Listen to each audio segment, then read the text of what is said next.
உங்கள் பேபிஸ்க்கு நீங்கள் fish start பண்ணிட்டீங்களா அப்படின்னா இந்த வீடியோ பாருங்கள். இப்போ எனக்கு நாங்கள் ஃபிஷ் ஸ்டார்ட் பண்ண போகிறோம். கிலாத்தி மீன் தான் வாங்கிட்டு வந்திருந்தோம். இந்த ஃபிஷ்ஷை நாங்கள் கடையிலேயே க்ளீன் பண்ணி வாங்கிட்டு வந்துட்டோம். வாங்கிட்டு வந்ததும் உப்பு மஞ்சத்தூள் மட்டும் போட்டு 3 டைம்ஸ் கிட்ட வாஷ் பண்ணி எடுத்துக்கிட்டேன்.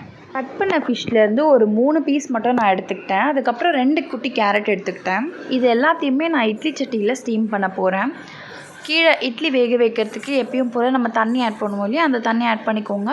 இட்லி தட்டை மேலே வச்சுட்டு இந்த தட்டு மேலே அந்த ஃபிஷ்ஷஸ்ஸு அதுக்கப்புறம் இந்த கேரட் எல்லாம் வச்சுட்டு நான் ஸ்டீம் கொடுக்க போகிறேன். ஒரு 15 மினிட்ஸ் ஸ்டீம் கொடுக்கலான்ட்டு இருக்கேன். ப்ரோட்டீன் மட்டும் பாப்பாக்கு கொடுக்கக்கூடாது, ஸோ ஃபைபரும் சேர்த்து கொடுக்கணும். அதனால் உங்களுக்கு எந்த வெஜ்ஜஸ் இருக்கோ அந்த வெஜ்ஜஸை நீங்கள் ஃபிஷ் கூட ஆட் பண்ணிக்கோங்க.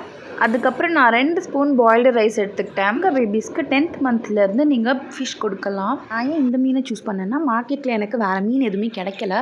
ஸோ பேபிஸ்க்கு கொடுக்குற மாதிரி இந்த ஃபிஷ் மட்டும் தான் இருந்துச்சு. ஃபிஷ் நல்லா குக் ஆனதுக்கப்புறம் அதில் இருக்கிற முள்ளை மட்டும் ரிமூவ் பண்ணிக்கோங்க. ஒரு முள் தான் இருக்கும். அதுக்கப்புறம் ஃபிஷ், கேரட், ரைஸ் 3த்தையும் மிக்ஸி ஜாரில் போட்டு பிளெண்ட் பண்ணி எடுத்துக்கோங்க. லைட்டாக பெப்பர், லைட்டாக சால்ட் போட்டு பாப்பாவுக்கு ஃபீட் பண்ணுங்கள்.